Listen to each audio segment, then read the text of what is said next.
Welcome back sa akin dito sa YouTube channel ko mga bossing. Sobrang busy. Pasensya na kayo, hindi ako nakakapag-update ng mga ginagawa natin sa pang-araw-araw. Wala akong update talaga dito sa YouTube. Ilang linggo na, ilang buwan na, no? Bale, ito po yung shop sa Coronadal mga boss. Kaya busy ako. May shop pa tayo sa Davao. And sobrang dami ko pong inaasikaso. Ito yung mga sasakyan natin dito. Naipunan na rin tayo ng mga project cars natin. Pero itong iba dito ay ibibenta ko na mga bossing. At may pinaparaffle din ako na kotse. Pero titignan ko pa kung matutuloy dahil medyo hindi ko yata maasikaso. And ayun, ipapakita ko lang ulit sa inyo itong shop na nilipatan natin dito sa Coronadal, South Cotabato mga bossing. Dati kasi nandun ako sa sentro, pero ngayon nandito na ako sa Barangay Sarabia, Coronadal City, South Cotabato.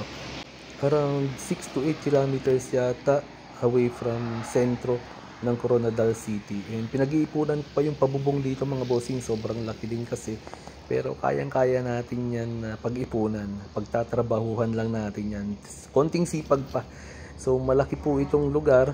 Meron pa yan sa likod. Pero ayun, dito muna tayo mag-focus sa harap. So yan lang po muna update mga boss.